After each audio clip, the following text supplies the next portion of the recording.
energy is terrific. The commitment to a fair and just society is energizing everyone here. It's a really happy day. And to be at this event this year, of all years, is certainly a great thrill for me.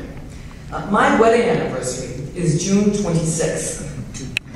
And on this June 26th, at my 44th wedding anniversary, my husband and I were greeted with a meditation on marriage by Justice Anthony Kennedy, more profound, more beautiful than any greeting card could have been. You certainly remember at that day, that amazing day, that the commentators very often would say, "Can you believe how quick change has come to this country? This was so fast." I'm sure there were people in this room who rolled their eyes at that, maybe shook their head, maybe did something worse, to suggest that what those people were missing was that there had been a long and difficult struggle marked by hard work and personal sacrifice to bring us to this day. I attended the University of San Francisco School of Law in the early 70s. I don't have a present memory of meeting Harvey Milk.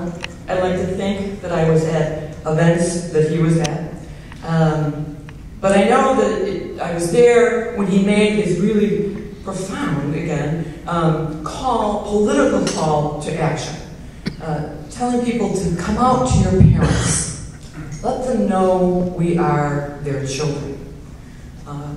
How that changed our society when people had the courage to do that. And his message throughout was always one of hope. We need to give people hope.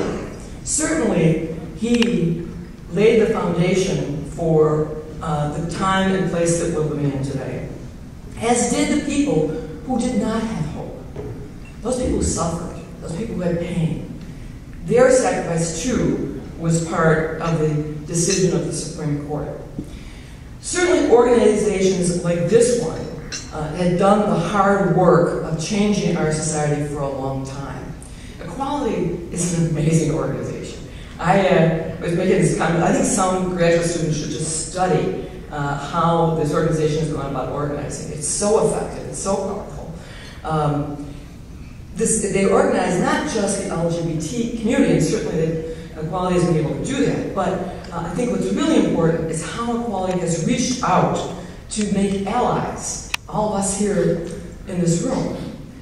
When I looked on the website to just kind of familiarize myself with the history of equality, one of the things that struck me, and there were many things that struck me, but one was that a tab on their webpage, is about faith, about relationships with religious people, recognizing that there are people of goodwill all around us who can respond to the call for justice. And of course, we need, when we think about celebration, we need to remember all of the lawyers and judges who brought us to this day. And that, of course, is today at this wonderful event of raising the bar.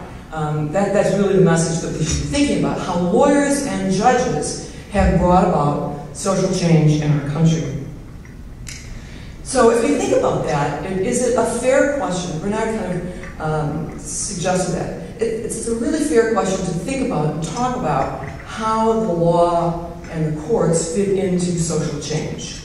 There have been, for example, on the issue of marriage equality, there has been in many quarters a genuine discussion of what was the best way forward, what was the path towards marriage equality. And there were many people of goodwill who believed that it was most appropriate to use the democratic process through legislation as occurred here in Illinois,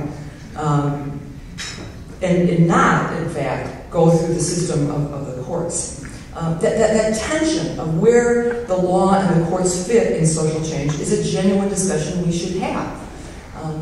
If you can get beyond the vitriol and the dissents and the Obergefell, that poor man's name, even the president, Bush, but anyway, if you get beyond the vitriol and those dissents, and you look at the dissents, it's really a discussion about what is the role of the courts in social change, and most specifically, Chief Justice Roberts' dissent really discusses that. There are those who believe that Roberts, in the last term, really did come full circle to his discussion about the modesty of judging.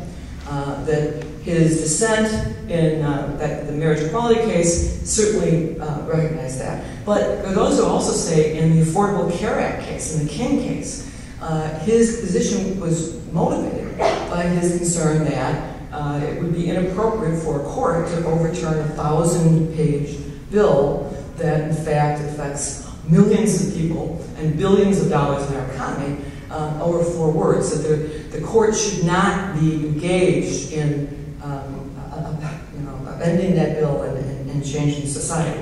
And it's a serious conversation that needs to be had. But on that amazing day of June 26th, no one could question the court's moral authority when we were reminded that as a nation, we were blind. We were blind to the evils of segregation, to the dehumanizing effect of Jim Crow laws, and it was the Supreme Court in Brown versus the Board of Education that made us see. The court changed this nation in that case. There is a direct link between Brown versus the Board of Education to Loving versus Virginia, one of my favorite cases. Don't you love their names? They actually titled a couple in that case. The Loving versus Virginia, to Lawrence versus Texas, to Obergefell versus Hodges. Most of us in this room will not change the world in our legal practice, but we do share the same world as those lawyers who have changed our society. After all, this case was just another case, just another opinion. There were briefs written, there were issues identified, there were citations checked and footnotes written, the same kind of work we do every day. So we too share in this amazing moment.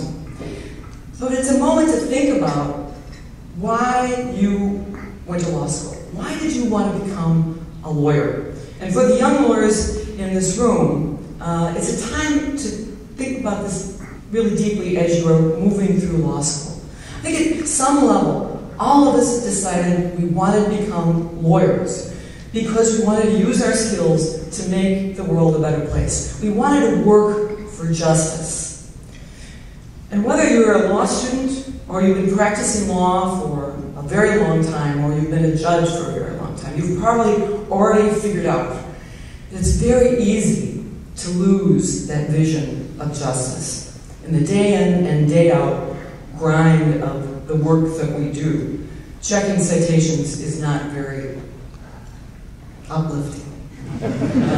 I think about the young law students and the young lawyers, the work we give to them. They're on fire for justice. They are ready to change the world, and we give them boxes of discovery to go through, or worse yet, e-discovery, the most soul-killing of any aspect of what we do. Surveys show that older lawyers find job satisfaction in being a lawyer, and younger lawyers don't.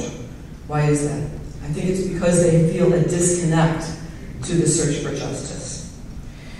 So today, in this amazing moment, I ask everyone to consider to recommit yourself to why you chose this path. Recommit yourself to working for justice. Maybe you will change the world. Or maybe you will change the life of your client, the people that we serve. Or maybe you will change the world by doing pro bono work, representing people who cannot afford our legal services and our talents. And I'd say this, if you do that, if you engage in the work of justice, if you look for it, if you search for it, then you can, as Maya Angelou said, you can be a rainbow in someone else's cloud. Congratulations to all today.